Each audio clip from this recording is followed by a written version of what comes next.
süreçteki 3. görüşme DEM Parti ile birlikte. Bugün Türkiye Büyük Millet Meclisi'nde de HSK üzerine de kritik bir oylama var. DEM Parti'nin gelecek anayasa oylamasında da nerede yer alacağı da tartışılıyor. Siz bugünkü görüşmeniz kapsamında da DEM Parti'nin bundan sonra AK Parti iktidarıyla nasıl bir ilişki yürüteceğini düşünüyorsunuz? HSK oylaması da bir turnusol kağıdı olacak mı sizce? Değerli arkadaşlar, DEM Parti eş genel başkanları ve grup başkan vekilleri bir randevu talebinde bulundular. Bir görüşme gerçekleştirdik. Onlar bir tur görüşme yapıyorlar bütün siyasi partilerle ve bu turda bir basın açıklaması planlamadılar. Öyle olduğu için de bir basın toplantısı ve içeriye yönelik olarak bir açıklama yapmak mümkün değil. Bunu görüşme sonrası bir açıklama olarak değil. Siz tabii bizim ev sahibi olduğumuz bir mekanda bu kadar ısrar üzerine tabii ki sorularınızı yanıtlayacağız. HSK ile ilgili mesele tam bir hukuksuzluk meselesi. Anayasa Mahkemesi'ne bugün HSK seçimi sonlandığında yarın başvuruda bulunacağız. Yürütmeyi durdurma talepli bulunacağız. Şu kadar açık arkadaşlar. Anayasa diyor ki ilk turda nitelikli çoğunluk aranır. İkinci turda daha düşük bir nitelikli çoğunluk aranır. Bunlar sağlanamazsa üçüncü turda en çok oyu almış adaylar arasında kura çekilir diyor. Olmayan bir üçüncü tur oylaması icat ederek, yani ilk iki turda nitelikli çoğunluğu sağlayamayan AKP, üçüncü turda olmayan bir oylama icat edip, kendi MHP ile birlikte 30 olan oyunu 15-15 ikiye bölüp, kuraya girecek iki adayı da AKP'ye yakın, onların desteklediği adaylara dönüştürmeye çalışacak bir şeytanlık demeyeyim, bir cüretkarlık, bir tenezzül, bir yan kesicilik teşebbüsü. Anayasa diyor ki bir oylama, iki oylama olmadı, en çok oyu alan iki aday arasında kura. Üçüncüde bir daha oylama, orada ikiye bölüp iki adayı da kendinden yapma. Anayasa sana niye nitelikli çoğunluk istiyor? Anlaşamazsan kuraya sokarım diyor ki anlaşmaya zorluyor. Bu utanmazlığın bugün genel kurulda arkadaşlar tarafından ifade edileceği, yarın da Anayasa Mahkemesi'ne taşınacağı, Anadolu'nun herhangi bir köy kahvesinde, herhangi bir pazar yerinde, dolmuş durağında, herhangi bir işçi otobüsünde anayasayı oku, AKP, MHP'nin yapmaya çalıştığına bak, bunun cevabı Anadolu'da yuh artık. Yuh artık. Anayasa bir oylama, iki oylama, baktın olmadı, kura diyor. Bir kere daha oylayalım, biz oyları ikiye bölelim, en çok oy alan iki aday bizden olsun. Anayasaya karşı başvurulan bu hile falan değil. Bu yan kesicilik, bu utanmazlık. Bugün mecliste o görüşülüyor. Meclis başkan vekilimize görev vermeyeceklerini söylemişlerdi. Bugün ne kadar? Geçen hafta Sayın Numan Kurtulmuş, gelecek hafta görev vereceğiz dediler. Bugün yine Bekir Bozdağ görevlendirmişler. Siz Gülizar Hanım'a yönettirmezseniz biz de Bekir Bozdağ'ı yönettirmeyiz dedi arkadaşlar. Bugün o yüzden Numan Bey gelecek, kendi yönetecek. Gülizar Hanım yerine Bekir Bozdağ'ın meclis yönetmesini Cumhuriyet Halk Partisi grubunun kabul etmesi mümkün değildir. Ve yarına da doğru bir karara varmasını bekliyoruz Numan Bey'in. Meseleler bundan ibaret. DEM Parti'nin ziyareti sürece yönelik fikir alışverişi ve bu konuyla ilgili kendi düşüncelerini ifade ettikleri, bizim düşüncelerimizi sordukları bir süreçtir. Bu görüşmeyle ilgili onlar bütün partileri ziyaret ettikten sonra yapacakları açıklamalara kadar benim içeriye yönelik bir şey söylemem doğru değil. Ancak şunu söylemek gerekir. Cumhuriyet Halk Partisi'nin bir pozisyonunu tarif etmem gerekirse, biz Cumhuriyet Halk Partisi olarak, biraz önce sizin de sorunuz oydu herhalde, Sayın Bahçeli'nin komisyon meselesini, biz bu komisyon fikrinin sahibiyiz, ilk savunucusuyuz, hep savunucusuyuz. Bugün Devlet Bey'in dediği komisyona ne diyorsunuz değil, Cumhuriyet Halk Partisi'nin yıllardır söylediği, mecliste bir komisyon kurulması fikrine Devlet Bey'in dün yaptığı olumlu yaklaşım önemli. Ancak ne ben, ne Devlet Bey, ne bir başka siyasi liderin komisyon şu kadar kişiden oluşsun, şöyle kurulsun, şusu şöyle olsun, bu kadar danışman olsun. Bu böyle dayatılacak hususlar değil. Burada doğru yöntem, Numan Bey'in kendi görevi gereği, pozisyonu gereği partilerin genel başkanlarını, liderlerini bir toplantıya çağırması ve partilerin görüşlerini alması.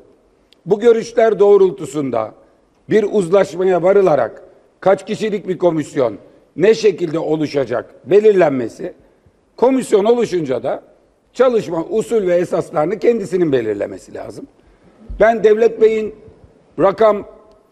söylediği rakama ya da söylediği yöntemlere MHP'nin bir fikri olarak saygı duyuyorum. Ama meclise böyle bir şey dayatma olmaz. Bunu bütün partiler birlikte müzakere ederler. En doğru da en makul de buluşulur. Toplumsal mütabakat deniyorsa o salt çoğunlukla olmaz. Salt çoğunluk dediğin gelin konuşun biz AKP ile anlaştık ne dersek o olur. Bu olmaz. Mütabakatı aranıyorsa nitelikli çoğunlukların aranması lazım.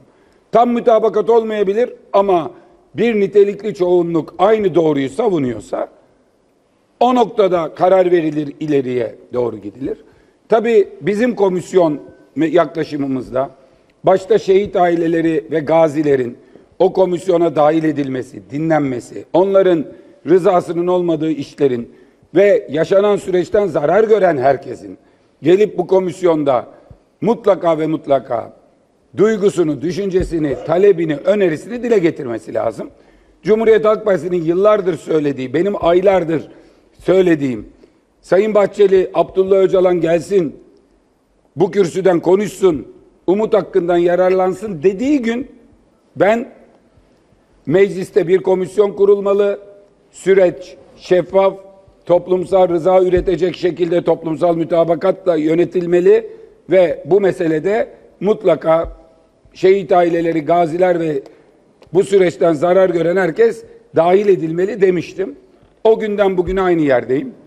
Küçük hatırlatma, biz komisyon kurulmalı, biz bu işin bir demokratik açılım ayağı mutlaka olmalı dedikçe onlar terörsüz Türkiye, kayıtsız şartsız bilmem ne sanki başka bir şey söylüyormuşuz gibi saldırdılar, söz söylediler. Ben o zaman da dedim. Devlet neredeyse bir yıldır bu görüşmeleri yapmış. Anayasa Mahkemesi üyeleri yüksek yargıdan görevlendirmelerle masalar kurmuş. Bir takım çalışmaları yapmış. Şimdi bunları yokmuş gibi davranıp birbirimizi kandırmayalım. Bunlar var. Ha beyefendiler şundan yararlanmak istiyorlar. Şunu söylemek istiyorlar. Ya PKK kayıtsız şartsız silah bırakacak. Hiçbir şey olmayacak. Belli arkasından bir şeyler olacak. Belli bunları konuşulmuş. Burada artık şeffaflığa ihtiyaç var. O kurulan komisyonların doğru olduğu da çıktı. Adalet Bakanlığı ile Deme Heyeti'nin görüşmesinden sonra Adalet Bakanlığı'nın bir taslağının olduğu, taslağın iletildiği, işte bu taslakta infazla ilgili bir takım düzenlemelerin olduğu. O yüzden artık herkesi, bütün tarafları, geçmişteki bütün polemik alanları falan filan bir yana hepimiz hep birlikte ciddiyetle bu işe sarılmamız lazım. Yapmamız gereken mesele meclisi merkez alan, milletten güç alan, millete hesap verecek olan, vatandaşın gözünün içine bakabildiğimiz bir siyaset. Öyle geçmişteki diller, geçmişteki fiiller, bunların hepsi iktidarın siyaseten bize, muhalefet partilerine karşı kullandığı dilmiş, şimdi başka bir yere gelmiş. Buradan sonra artık biraz ciddiyet, biraz samimiyet. Öyle kimse kimseyi kandırmasın. Buradan sonraki adımların kararlılıkla doğru ve herkesin kendi pozisyonunu vatandaşa güzelce tane tane izah ettiği, vatandaşın aklıyla alay etmediği bir süreç yürütmek lazım. Efendim bir yandan sabah saatlerinde İBB 3. Dalga operasyon geldi. Jandarma eliyle oldu bu operasyon. Buna ilişkin değerlendirmeniz nasıl? Operasyonun jandarma eliyle yapılması üzerine bunu İçişleri Bakanlığı'ndan doğrusu yani bunu nasıl yorumlamalı diye sorduk. Cevap şudur. Bir önleyici kolluk faaliyeti var. Burada görev bölgeleri var. Ama adli kolluk faaliyetinde artık böyle bir ayrım yok. Polisi mi kullanacak, jandarmayı mı kullanacak, savcılık karar veriyor. Savcılık böyle bir karar vermiş. Bunu yoğunluklar düşünerek olabilir, gizlilik düşünerek olabilir falan diye anlatıyorlar. Yani savcılık bu operasyonda polisi değil jandarmayı kullanmış. Bence savcılık bir açıklama yapsın. Bunu niye yaptı? Ne amaçla yaptığını söylemesi lazım. Ama yetki açısından baktığınızda savcı jandarmaya bu görevi verirse adli kolluk olarak jandarma bu görevi yerine getirebiliyor. Bu konunun netleşmesi için savcılığın olur olmaz açıklamalar yapan savcılığın esas bu noktada bir açıklama yapması lazım.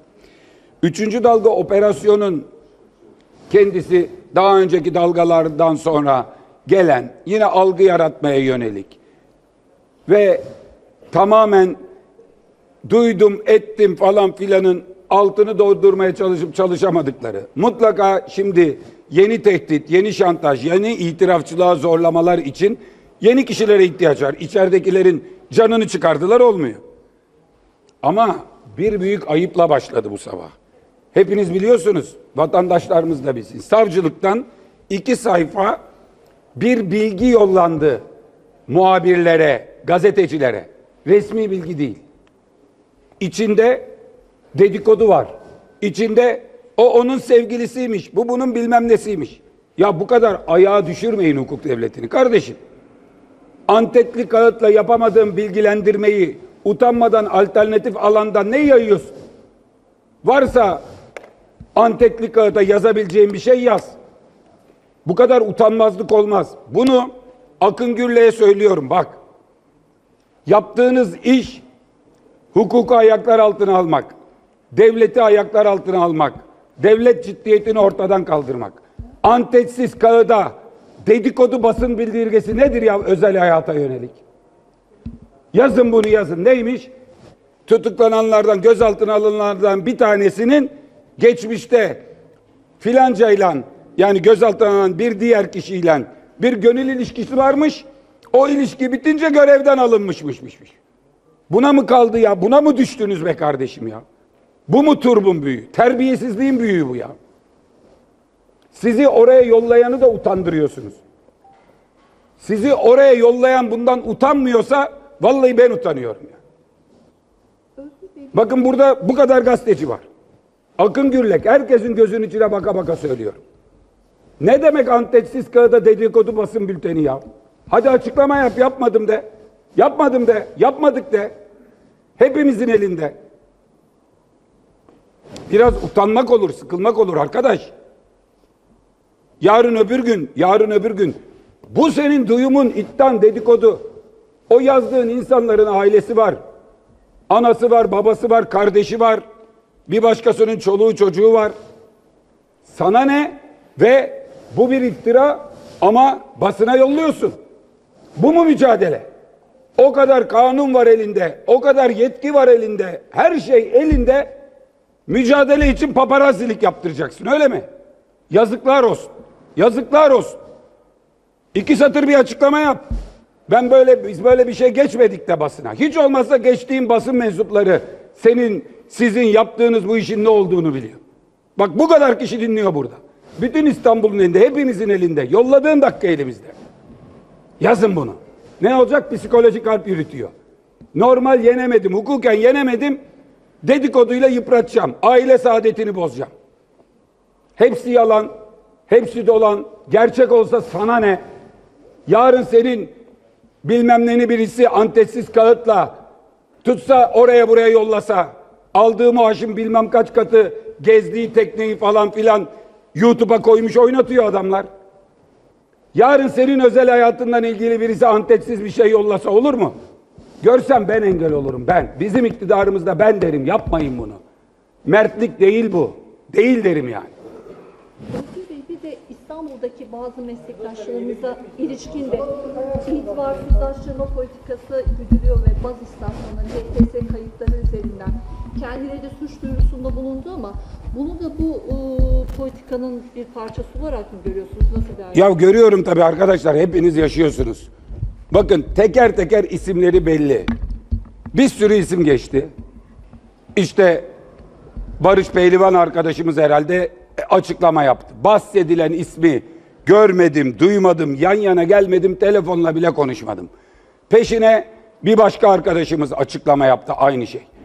Bundan bu görüşmüş, bundan bu şu kadar yapmış, aynı bazdan sinyal almış diye birbiriyle ömründe el sıkışmamış, aynı asansöre binmemiş, telefonda konuşmamış kişileri ilişkilendirip bu bundan şunu aldı, bu bundan bunu aldı. Bu kadar yalan, bu kadar iftira olmaz. Bu gerçekten artık tükenmişliğin bir itirafı. Ben İstanbul Cumhuriyet Başsavcılığı makamının bu hallere düşürülmesinden vallahi de billahi de hicap duyuyorum, utanç duyuyorum ya. Hem bu sabah yaptığından hem gazeteci arkadaşlara yaptığından. Olacak iş mi ya? Hadi ispatla şimdi. O gazetecilerin her birisi teker o kişiyi hiç görmediklerini söyledi. Kanıtı koy ortaya. Kanıt koy. Kanıt koy ortaya. Kişi kendinden bilir işi. Görüşmemesi gerekenlerle görüşenler, onlarla bir takım anlaşmalar yapanlar, sonra ilk kez bundan duyduğumuz cep telefonunda soğuk cüzdanlar, yurt dışına soğuk cüzdan. Hadi bir tane buldun mu CHP'den? Sormazlar mı sen nereden biliyorsun diye? He? Sen nereden biliyorsun? Teşekkür ederim arkadaşlar.